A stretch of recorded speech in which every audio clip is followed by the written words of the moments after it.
ಶಿಕ್ಷಣ ಸಂಸ್ಥೆಗಳು ಮಕ್ಕಳಿಗೆ ಕೇವಲ ಶಿಕ್ಷಣ ಕಲಿಸುವುದಲ್ಲ, ಅವರಲ್ಲಿ ನಾಡಿನ ಕಲೆ ಸಂಸ್ಕೃತಿಯನ್ನು ಪರಿಚಯ ಮಾಡಿಕೊಡುವ ಅಗತ್ಯತೆ ಇದೆ ಎಂದು ಮೈಸೂರಿನ ಮಲ್ಟಿಪಲ್ ಕೌನ್ಸಿಲ್ನ ನಿಕಟಪೂರ್ವ ಅಧ್ಯಕ್ಷ ಡಾಕ್ಟರ್ ಎನ್ ಕೃಷ್ಣೇಗೌಡ ಹೇಳಿದರು. ಅವರು ಪಾಂಡುಪುರ ತಾಲೂಕಿನ ಜಯಂತಿನಗರ ಬಳಿ ಇರುವ ಶ್ರೀ ಶಂಭುಲಿಂಗೇಶ್ವರ ಶಿಕ್ಷಣ ಸಂಸ್ಥೆಗಳ ಆವರಣದಲ್ಲಿ ಆಯೋಜಿಸಿದ ಚಿಣ್ಣರ ಪ್ರತಿಭಾ ರಂಗೋತ್ಸವ ಕಾರ್ಯಕ್ರಮದಲ್ಲಿ ಪಾಲ್ಗೊಂಡು ಮಾತನಾಡಿದರು. ಇತ್ತೀಚಿನ ಮಕ್ಕಳಲ್ಲಿ ಮೊಬೈಲ್ ಮೇಲೆ ಹೆಚ್ಚಿನ ವ್ಯಾಮೋಹ ಇದೆ. ಇದರಿಂದಾಗಿ ಮಕ್ಕಳು ಸೃಜನಶೀಲತೆ ಕಳೆದುಕೊಳ್ಳುತ್ತಿದ್ದಾರೆ. ಅವರಲ್ಲಿ ಸಂಸ್ಕೃತಿ ಪರಂಪರೆಯನ್ನು ಪರಿಚಯ ಮಾಡಿಕೊಡಬೇಕಾದ ಅಗತ್ಯತೆ ಇದೆ ಎಂದರು. LKG UKG ಮಕ್ಕಳಲ್ಲಿ ಬುದ್ಧಿವಂತಿಕೆ ಹೆಚ್ಚಿದೆ. ಇಂದಿನ ದಿನಮಾನಗಳಲ್ಲಿ ಇಡೀ ಪ್ರಪಂಚವನ್ನೇ ತುದಿ ಬರಲು ನೋಡುವ ಅವಕಾಶ ಇದೆ. ಮಕ್ಕಳು ತಮಗೆ ಬೇಕಾದನ್ನು ಡೌನ್ಲೋಡ್ ಮಾಡಿಕೊಂಡು ಕಲಿತುಕೊಳ್ಳಬಹುದಾಗಿದೆ. ಇಂದಿನ ದಿನಗಳಲ್ಲಿ ಯಾವುದೇ ಸೌಲಭ್ಯದ ಲಕ್ಷಣಗಳು ಇಲ್ಲದಿದ್ದರೂ ಸಾಧನೆ ಮಾಡುತ್ತಿದ್ದರು. ಆದರೆ ಇಂದು ಎಲ್ಲವೂ ಇದ್ದರೂ ಕೂಡ ಮಕ್ಕಳ ಸಾಧನೆಗೆ ಕೊರತೆಯಾಗಿದೆ. ಮೊಬೈಲ್ನಿಂದಾಗಿ ಇಂದು ಮಕ್ಕಳು ಹಲವಾರು ದುಶ್ಚಟಗಳಿಗೆ ಬಲಿಯಾಗುತ್ತಿದ್ದಾರೆ. ಇದರಿಂದಾಗಿ ಪೋಷಕರು ಆತಂಕದಿಂದ ಜೀವನ ದೂಡುತ್ತಿದ್ದಾರೆ ಎಂದರು. ಮಕ್ಕಳ ಮೆದುಳಿನಲ್ಲಿ ಮೆಮೊರಿ ಕಾರ್ಡ್ ಇದೆ, ಆದರೆ ಮಕ್ಕಳನ್ನು ಕೇವಲ ಅಂಕ ಗಳಿಕೆಗೆ ಸೀಮಿತಗೊಳಿಸದೆ ಅವರನ್ನು ದೊಡ್ಡ ಸಾಧನೆ ಮಾಡಲು ಪೋಷಕರು ಮಕ್ಕಳಿಗೆ ಉತ್ತಮ ಪ್ರೋತ್ಸಾಹ ನೀಡಬೇಕಾಗಿದೆ ಎಂದರು. ಶಿಕ್ಷಕರು ಅಮೂಲ್ಯ ಸೇವೆ ನೀಡುವ ಜೊತೆಗೆ ದೊಡ್ಡ ಸೈನ್ಯವನ್ನು ನಿರ್ಮಿಸಿರುತ್ತಾರೆ. ಅವರಿಗಿರುವ ಶಿಷ್ಯರು ಸಮಾಜದಲ್ಲಿ ಬೇರೆ ಯಾರಿಗೂ ಸಿಗುವುದಿಲ್ಲ. ಮಕ್ಕಳ ಭವಿಷ್ಯ ರೂಪಿಸಲು ಒಂದು ಸಂಸ್ಥೆಯನ್ನು ತಳಮಟ್ಟದಿಂದ ಕಟ್ಟಿ ಸಮಾಜದಲ್ಲಿ ವಿಶ್ವಾಸ ಮೂಡುವ ರೀತಿಯಲ್ಲಿ ಉತ್ತಮ ಮಟ್ಟಕ್ಕೆ ಸಂಸ್ಥೆಯನ್ನು ಕೊಂಡೊಯ್ದಿರುವ ಪಂಚೇಗೌಡ ಶ್ರಮ ಅಪಾರವಾದದೆಂದು ಅವರು ಶ್ಲಾಘಿಸಿದರು. SACT ಅಧ್ಯಕ್ಷ P. ಹೊನ್ನರಾಜು ಅಧ್ಯಕ್ಷತೆ ವಹಿಸಿದ್ದರು.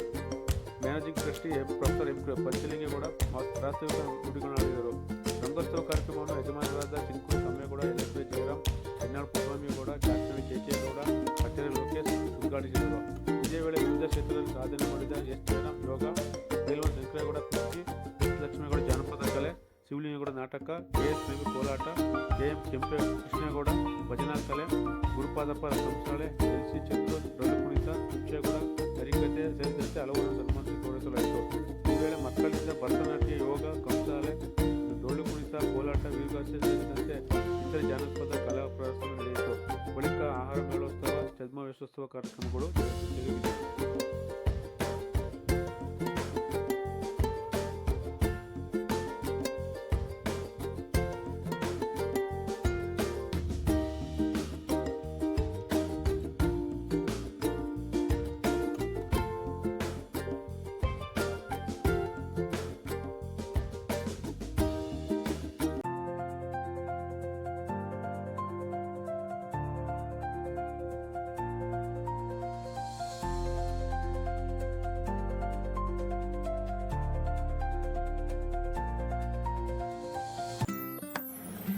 ಆಯೋಜನೆ ಮಾಡೋದು ಅಷ್ಟು ಸುಲಭದ ಕೆಲಸವಲ್ಲ.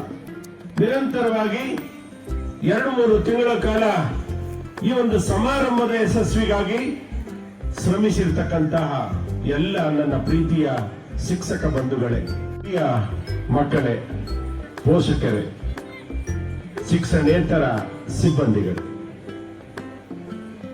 ಒಂದು ಸಂಸ್ಥೆ ನಿಜವಾಗಿಯೂ ಈ ಸಮಾಜದಲ್ಲಿ ವಿಶ್ವಾಸವನ್ನ ಗಳಿಸಿ ನಮ್ಮ ಮಕ್ಕಳ ಭವಿಷ್ಯವನ್ನ ಈ ಸಂಸ್ಥೆ ನಿಜವಾಗಿಯೂ ಸಹ ಬೆಳಕು ಚೆಲ್ಲುತ್ತೆ ಅನ್ನುವಂತಹ ಸಾಧನೆಯನ್ನ ಮಾಡಬೇಕು ಅಂದ್ರೆ, ಆ ಹೆಸರನ್ನ ಗಳಿಸಬೇಕು ಅಂದ್ರೆ ತಮ್ಮನ್ನ ತಾವು ಆ ಸಂಸ್ಥೆಗಾಗಿ ಅರ್ಪಿಸಿಕೊಳ್ಬೇಕಾಗತ್ತೆ. ತನ್ನ ಮನ ಧನವನ್ನ ನಿರಂತರವಾಗಿ ಯಾವತ್ತೂ ಕೂಡ ಸಂಸ್ಥೆಗೆ ತಮ್ಮ ತೊಡಗುವಿಕೆಯನ್ನ ನಿಲ್ಲಿಸಲಿಕ್ಕೆ ಸಾಧ್ಯನೇ ಇಲ್ಲ. ಕಾರಣ ಏನಂದ್ರೆ ಸಂಸ್ಥೆ ಬೆಳೆದಷ್ಟು ಜವಾಬ್ದಾರಿ ಹೆಚ್ಚುತ್ತೆ. ಹಾಗೆ ಸಂಸ್ಥೆಯನ್ನ ಬಹಳ ಉತ್ತಮವಾಗಿ ಹಲವಾರು ವರ್ಷಗಳಿಂದ ಈ ಸಮಾಜದಲ್ಲಿ ವಿಶ್ವಾಸ ಮೂಡುವ ಹಾಗೆ ಮಕ್ಕಳ ಭವಿಷ್ಯವನ್ನ ಸೃಷ್ಟಿ ಮಾಡುತ್ತಾ ಇದೀಗ ತಾನೇ ಸಂಸ್ಥಾಪಕ ಪ್ರೊಫೆಸರ್ ಪಂಚಲಿಂಗೇಗೌಡರು ಅವರ ಒಂದು ಪ್ರಾಸ್ತಾವಿಕ ನುಡಿಯಲ್ಲಿ 2 ಮಾತಾಡಿದ್ರು. ಬಂಧುಗಳೇ, ಶಿಕ್ಷಕರಿಗೆ ಇರತಕ್ಕಂತಹ ಸೈನ್ಯ ಬೇರೆ ಯಾರಿಗೂ ಇಲ್ಲ. ಶಿಕ್ಷಕರಿಗೆ ಇರತಕ್ಕಂತಹ ಶಿಷ್ಯರು ಬೇರೆ ಯಾರಿಗೂ ಕೂಡ ಈ ಸಮಾಜದಲ್ಲಿ ಸಿಗ್ಲಿಕ್ಕೆ ಸಾಧ್ಯವಿಲ್ಲ. ಒಬ್ಬ ಶಿಕ್ಷಕರು ಯಾವುದೇ ಕಚೇರಿಗೆ ಹೋಗ್ಲಿ, ಯಾವುದೇ ಒಂದು ಇಂಡಸ್ಟ್ರಿಗೆ ಹೋಗ್ಲಿ, ಅವರ ಪರಿಚಯ ಇದ್ದೇ ಇರ್ತದೆ. ಒಬ್ಬರಾದರೂ ಅವರ ಶಿಷ್ಯರು ಇದ್ದಿರ್ತಾರೆ. ಹಾಗಾಗಿ ಅಮೂಲ್ಯವಾದಂತಹ ಸೇವೆಯನ್ನ ಈ ಸಮಾಜಕ್ಕೆ ನೀಡ್ತಾ ಇರತಕ್ಕಂತಹ ಸ್ಥಾಪಕ ಮ್ಯಾನೇಜಿಂಗ್ ಟ್ರಸ್ಟಿಗಳಾಗಿರ್ತಕ್ಕಂಥ ಪ್ರೊಫೆಸರ್ ಎಂ. ಪಂಚಲಿಂಗೇಗೌಡರಿಗೆ ನಾವು ನೀವೆಲ್ಲರೂ ಚಪ್ಪಾಳೆ ಹಾಕುವ ಮುಖಾಂತರ ಅಭಿನಂದನೆಗಳನ್ನ ಹೇಳ್ಬೇಕು. ಸಂಸ್ಥೆಗಳು ಶಿಕ್ಷಣವನ್ನು ನೀಡುವುದೊಂದೇ ಅಲ್ಲ, ಆ ಒಂದು ವಿದ್ಯಾರ್ಥಿಗಳಿಗೆ ನಮ್ಮ ನಾಡಿನ ಸಂಸ್ಕೃತಿ ಕಲೆಯ ಪರಿಚಯವನ್ನು ಸಹ ನೀಡುವ ಅಗತ್ಯ ಇದೆ. ನಾವು ಬೆಳೆದು ಬಂದ ದಾರಿಯನ್ನು ತಿಳಿಸ್ಬೇಕು. ನಿಮ್ಮೆಲ್ರಿಗೂ ಮಕ್ಕಳಿದ್ದೀರಿ, BEd MEd ವಿದ್ಯಾರ್ಥಿಗಳಿದ್ದೀರಿ, PUC ವಿದ್ಯಾರ್ಥಿಗಳಿದ್ದೀರಿ. ವೇದಿಕೆ ಮೇಲಿರ್ತಕ್ಕಂಥ ಎಲ್ಲರೂ ಸಹ ಸರ್ಕಾರಿ ಶಾಲೆಯಲ್ಲಿ ಓದಿದವರು. ನಿಮಗೆ ತಿಳಿದಿರಲಿ, ಶಾಲೆ ಪ್ರಾರಂಭವಾದ ನಂತರ 6 ತಿಂಗಳ ನಂತರ ಪಠ್ಯ ಪುಸ್ತಕಗಳು ನಮಗೆ ಸಿಗ್ತಾ ಇದ್ದವು. ಹಿಂದಿನ ವರ್ಷದ ಪಠ್ಯ ಪುಸ್ತಕವನ್ನು ಏನಾದರೂ ಪಡೆದ್ರೆ ಮುಂದಿನಿಂದ 10 ಪುಟಗಳು, ಹಿಂದಿನಿಂದ 10 ಪುಟಗಳು ಹರಿದು ಹೋಗ್ತಿದ್ದವು. ಆ ಪುಸ್ತಕವನ್ನೇ ಓದಿ ನಾವು ಇಷ್ಟೊಂದು ಸಾಧನೆ ಮಾಡಿದ್ದೀವಿ. ನಿಮಗೆ ಎಲ್ಲವೂ ಲಭ್ಯವಿದೆ. ಶಾಲೆ ಪ್ರಾರಂಭಕ್ಕೆ ಮೊದಲು ಪೋಷಕರು ನಿಮಗೆ ಯೂನಿಫಾರ್ಮ್ ಆಗ್ಬೋದು, ಸಂಸ್ಥೆಗೆ ಕಟ್ಟಬೇಕಾಗಿರೋ ಶುಲ್ಕ ಆಗ್ಬೋದು, ನಿಮಗೆ ಪಠ್ಯ ಪುಸ್ತಕಗಳಾಗ್ಬೋದು, ಎಲ್ಲವನ್ನು ಸಿದ್ಧರಾಗಿ ಅವರೇ ಶಾಲೆಗೆ ಹೋಗುವವರ ರೀತಿ ರೆಡಿಯಾಗಿರ್ತಾರೆ. ಈ ದಿನ ನಮ್ಮ ಮಕ್ಕಳಲ್ಲಿ ಏನಿದೆ ತೊಂದರೆ? ಎಲ್ಲವೂ ನಿಮ್ಮ ಕಣ್ಣು ಮುಂದಿದೆ, ಆದರೆ ನಿಮ್ಮ ಕಣ್ಣು ಮಾತ್ರ ಮೊಬೈಲ್ ಮೇಲಿದೆ. ಈ ದಿನ ಮಕ್ಕಳು ಎಷ್ಟು ಬುದ್ಧಿವಂತರಿದ್ದಾರೆ ಅಂದ್ರೆ ಇವತ್ತು ಸಮಾಜನೇ ನಿಜವಾಗಿಯೂ ಆಶ್ಚರ್ಯಕರವಾಗಿ ನೋಡ್ತಾ ಇದೆ. LKG UKG ಮಕ್ಕಳನ್ನ ನೋಡಿದ್ರೆ ನಿಜವಾಗಿಯೂ ಇಂತಹ ಜ್ಞಾನ ಇರುವಂತಹ ಮಕ್ಕಳು ಮುಂದೆ ಯಾವ ರೀತಿಯ ಸಾಧನೆಯನ್ನ ಮಾಡಬಹುದು ಅನ್ನುವ ನಿರೀಕ್ಷೆ ಇದೆ. ಆದರೆ ತಾಯಂದಿರು ಊಟ ಮಾಡಬೇಕಾದ್ರೆ ಮೊಬೈಲಿಂದ ಕೊಟ್ಟರೆ ಮಾತ್ರ ಊಟ ಮಾಡುವಂತಹ ಸ್ಥಿತಿಯನ್ನ ಈಗಿನ ಮಕ್ಕಳು ತಲುಪಿದವೆ. ಇದರಿಂದ ಏನಾಗ್ತಾ ಇದೆ? ಮಕ್ಕಳೇ, ದೇವರು ನಮಗೆ ಕೊಟ್ಟಿರ್ತಕ್ಕಂತಹ ಮೆದುಳಿನಲ್ಲಿ ನಿಗದಿತ ಮೆಮೊರಿ ಕಾರ್ಡ್ ಇದೆ. ನೀವು ಆ ಮೆಮೊರಿಯಲ್ಲಿ ಎಲ್ಲವನ್ನು ತುಂಬಿದ್ರೆ ಶಾಲೆಯಲ್ಲಿ ಶಿಕ್ಷಕರು ಹೇಳುವ ಪಾಠವನ್ನು ಎಲ್ಲಿಗೆ ಸಂಗ್ರಹ ಮಾಡ್ತೀರಿ? ಹಾಗಾಗಿ ನಿಜವಾಗಿಯೂ ನಾವು ಪೋಷಕರು ಮಕ್ಕಳಿಗೆ ಉತ್ತಮವಾದಂತಹ ಮಾರ್ಗದರ್ಶನವನ್ನ ನೀಡಬೇಕು. ಅದರ ಅಗತ್ಯ ಬಹಳವಾಗಿದೆ. ಇವತ್ತು ಪ್ರಪಂಚವನ್ನ ತುದಿ ಬೆರಳಿನಲ್ಲಿ ನೋಡುವಂತಹ ಅವಕಾಶ ಇದೆ. ನಿಮಗೆ ಬೇಕಿರ್ತಕ್ಕಂತಹ ಯಾವುದೇ ವಿಚಾರವನ್ನು ಸಹ ತಕ್ಷಣ ನೀವು ಡೌನ್ಲೋಡ್ ಮಾಡಿ ಅದನ್ನ ಪ್ರಿಂಟ್ ತಗೊಳ್ಳುವಂತಹ ಅವಕಾಶ ಇದೆ.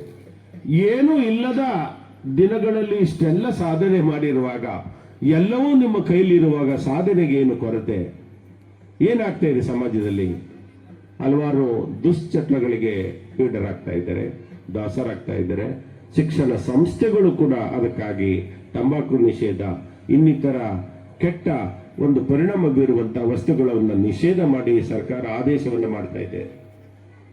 ನಾವು ಮಕ್ಕಳಿಂದ ಏನನ್ನ ನಿರೀಕ್ಷೆ ಮಾಡ್ತಿದ್ದೀವಿ ಈ ದಿನ? ದಯಮಾಡಿ ಆಯೋಜಕರು ನಿಮ್ಮ ಸಮಯ ಮುಗ್ದಾಗ ನನಗೆ ಎಚ್ಚರ ನೀಡಬೇಕು. ನಾವು ಮೈಕ್ ಹಿಡಿದ್ರೆ ನಿಲ್ಲಿಸೋ ಅಭ್ಯಾಸ ಇಲ್ಲ, ನೀವೇ ಹೇಳ್ಬೇಕು ಇವಾಗ ನಿಲ್ಲಿಸಿ ಸರ್ ಅಂತ. ನಾವು ನಿಮ್ಮಿಂದ ಏನನ್ನ ನಿರೀಕ್ಷೆ ಮಾಡ್ತಾ ಇದ್ದೀವಿ? ನಾವೆಲ್ಲ ಸರ್ಕಾರಿ ಶಾಲೆಯಲ್ಲಿ, ಗ್ರಾಮಾಂತರ ಪ್ರದೇಶಗಳಲ್ಲಿ, ಹಳ್ಳಿಗಳಲ್ಲಿ ಓದಿ ಉತ್ತಮ ಅಭ್ಯಾಸಕ್ಕಾಗಿ, ಜ್ಞಾನಾರ್ಜನೆಗಾಗಿ ನಗರ ಪ್ರದೇಶಗಳಿಗೆ ಹೋದಾಗ ತಂದೆ ತಾಯಿಗಳು ಏನು ಕೇಳಿದ್ರು? ನೀನು ಓದಿ ವಿದ್ಯಾವಂತನಾಗಿ ಕೆಲಸಕ್ಕೆ ಸೇರಿದ ನಂತರ ತಂದೆ ತಾಯಿಗಳನ್ನ ನೋಡ್ಕೊಳ್ಬೇಕು, ನಿನ್ನ ಅದು ಜವಾಬ್ದಾರಿ. ನಾವಿವತ್ತು ನಮ್ಮ ಮಕ್ಕಳಿಗೆ ಏನ್ ಹೇಳ್ತಾ ಇದ್ದೀವಿ? ನೀನು ಚೆನ್ನಾಗಿ ಓದು, ಬುದ್ಧಿವಂತನಾಗು, ಉತ್ತಮವಾದ ಅಂಕವನ್ನು ಪಡಿ, ಒಳ್ಳೆ ಕೆಲಸಕ್ಕೆ ಸೇರು, ಒಳ್ಳೆ ಸಂಬಳ ತಗೋ, ನಮ್ಮನ್ನೇನು ನೋಡ್ಕೋಬೇಡ, ನೀನು ಚೆನ್ನಾಗಿರು.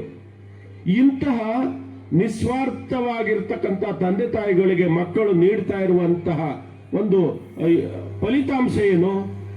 ಎಲ್ಲೋ ಒಂದು ಕಡೆ ತಂದೆ ತಾಯಿಗಳು ಆತಂಕಕ್ಕೆ ಒಳಗಾಗಿದ್ದಾರೆ. ನನ್ನ ಮಗ ಒಳ್ಳೆ ದಾರಿಯಲ್ಲಿ ಹೋಗ್ಬೇಕು, ನನ್ನ ಮಗ ಉತ್ತಮವಾದ ಪ್ರಜೆ ಆಗ್ಬೇಕು, ಸಮಾಜದಲ್ಲಿ ಹೆಸರನ್ನ ಪಡೆಯಬೇಕು ಅನ್ನುವಂತ ಒಂದು ಮಹದಾಸೆಯೊಂದಿಗೆ ಒಂದು ರೀತಿಯ ಜೀವನವನ್ನ ಆತಂಕದಿಂದ ದೂಡ್ತಾ ಇದ್ದಾರೆ.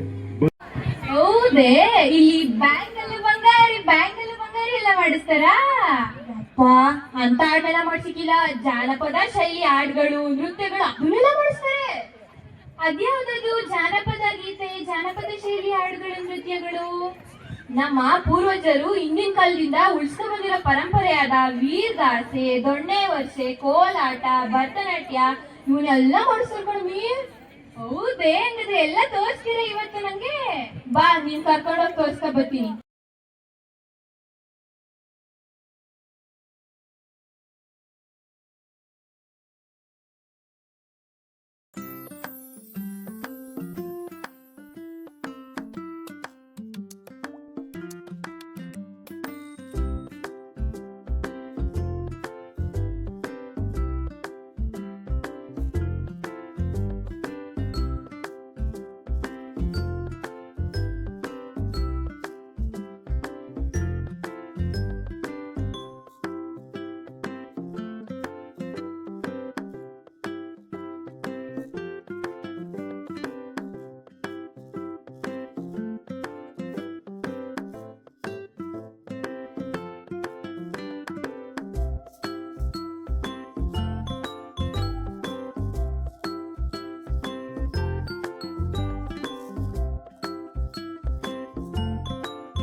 ಯುವಿ ಚಿನ್ಮಯಿ ಮಕ್ಳೆಲ್ಲ ಏನ್ ಈ ಸಂದಾಗ ಯೋಗ ಮಾಡ್ದು ಮೊಯ್ಯೆಲ್ಲ ಮುರ್ಕೊಬಿಟ್ಟು ಸಂದಾಗಿತ್ತಲ್ವಾ ಸಾಧಕರಾದಂತಹ ಶ್ರೀ ಎಸ್ ಜಯರಾಮೇಗೌಡ ಸರ್ ಅವರಿಗೆ ಗೌರವ ಸಮರ್ಪಣೆ. ಯೋಗ ತರಬೇತುದಾರರಾಗಿ ಯೋಗ ಪಟುವಾಗಿ ಮತ್ತು ಪಾಂಡವಪುರದಲ್ಲಿ ಪತಂಜಲಿ ಯೋಗ ಸಮಿತಿ ಎನ್ನುವಂತಹ ಒಂದು ತರಬೇತಿ ಕೇಂದ್ರವನ್ನು ಸಹ ಮಾಡಿಕೊಂಡು ತಮ್ಮದೇ ರೀತಿಯಲ್ಲಿ ಸೇವೆಯನ್ನ ಸಲ್ಲಿಸ್ತಾ ಇದ್ದಾರೆ. ಈ ದಿನ ನಮ್ಮ ಕರೆಗೆ ಹೋಗೊಟ್ಟು ಯೋಗ ಪ್ರದರ್ಶನವನ್ನ ನೋಡಿ ಯೋಗ ಮಕ್ಕಳೊಡನೆ ಒಂದು ಸನ್ಮಾನವನ್ನ ಸಂಸ್ಥೆ ಹಾಕಬೇಕು. Ready 1 2 3 start.